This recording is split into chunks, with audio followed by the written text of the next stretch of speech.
Hey, what's going on? Jake here with Uncommon EDC, and today we're doing another Fun Knife Friday. Unlike previous Fun Knife Fridays on the channel though, we're only going to be looking at a single knife. And first off, because this one's pretty unique and interesting on its own, but second, I just wanted to do a shorter video. A lot of my videos have been pretty long lately, so didn't want to do another 15 to 20 minute video and have a bunch of knives that we're looking at.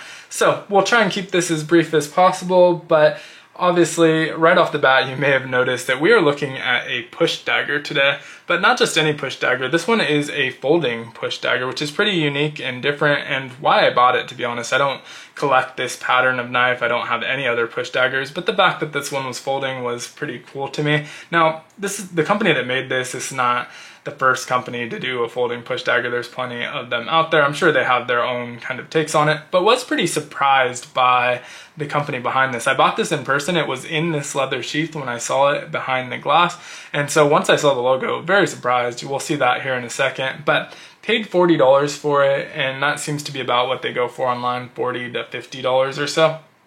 It does come with the leather sheath, which I think is very nice for the price point. Seems well built, has a button closure, belt loop there, and so yeah, pretty happy with the sheath overall.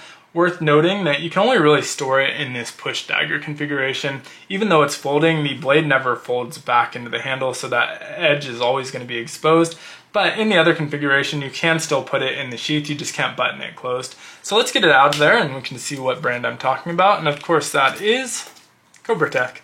And so if you're not familiar with Cobra-Tech, they're really known for their budget out the front autos. And so something like this is really kind of outside of their normal wheelhouse. Very interesting that they're the company that put this out, but it is, or it feels to me at least, like a full-size push dagger. I don't have anything to compare it to, but it fills out my hand nicely. Seems like about as big as you'd want. I've seen a lot of smaller push daggers, so this feels like a full-size, kind of hefty, substantial knife, which is interesting because when we flop over to the other position, it feels like a miniature knife, or a smaller knife at least. And so interesting that with the same handle and the same blade, each configuration feels so different. Now, the orientation matters a little bit when you put this in your hand, at least in this push dagger. So you're going to want, if you're right-handed, the Cobra-Tech logo on here to be facing downwards in your hand. If you have a grip like this, you want the bolster facing outwards. And so the exact opposite, obviously, in your left hand, you want that Cobra-Tech logo upwards, and still you want the bolster outside of your hand facing your thumb. And the reason for that is it's very comfortable in this orientation, and you can see the bolsters kind of sitting outside of your hand, not touching or making contact with any part of your hand. But if we flip it the other way around, that bolster sticks up and really pokes into the back of your ring finger. Very uncomfortable, definitely a hot spot. And if you actually use this for its intended use case, would be way more uncomfortable. Now in that situation, you don't care as much about the ergos, but if you can avoid it, you might as well go with that comfortable grip. And so obviously how I prefer to carry it in this position. Also worth noting that even though we have a dagger style blade, only one edge is sharpened, and so you can see the edge closer to me is sharpened. That actually did come surprisingly sharp, but that back edge is completely blunt.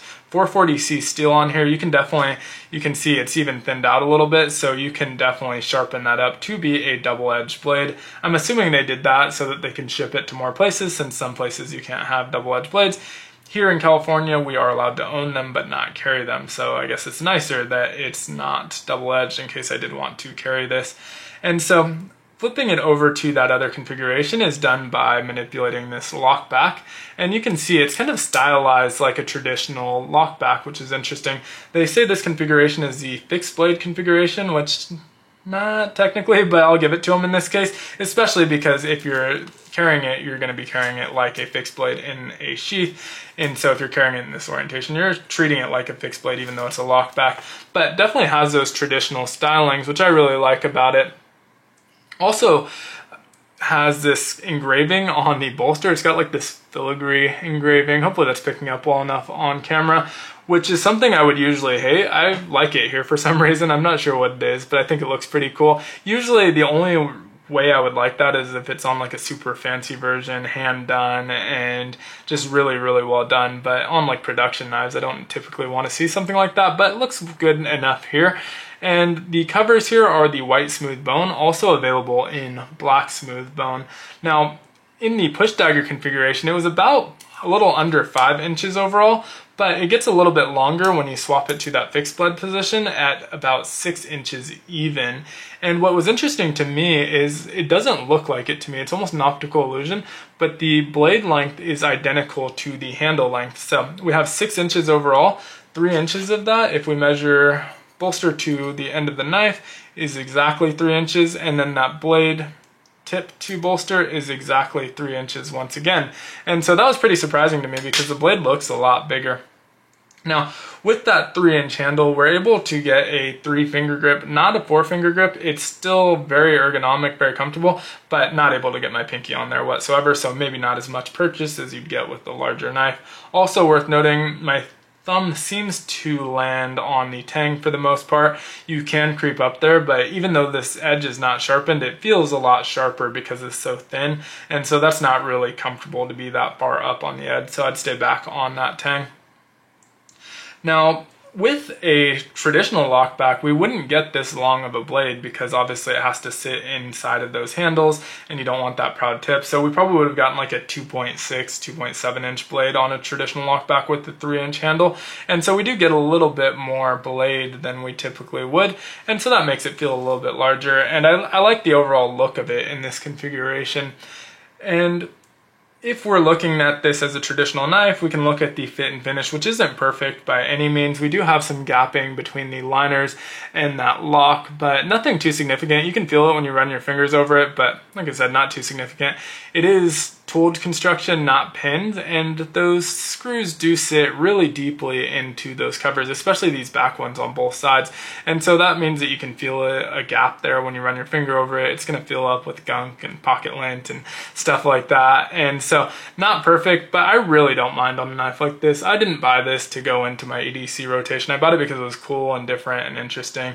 And so it doesn't matter so much that the fit and finish isn't perfect. It's good enough that it operates. There's nothing that affects the functionality of it, and I think still looks good enough, and so I don't really mind those issues there.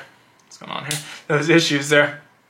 And so overall, really cool knife. I'm really glad this exists, and I'm glad Cobra Tech put it out because this is a pattern that's been around for a while. It's definitely not super functional. Obviously, both configurations have their function, but not super functional.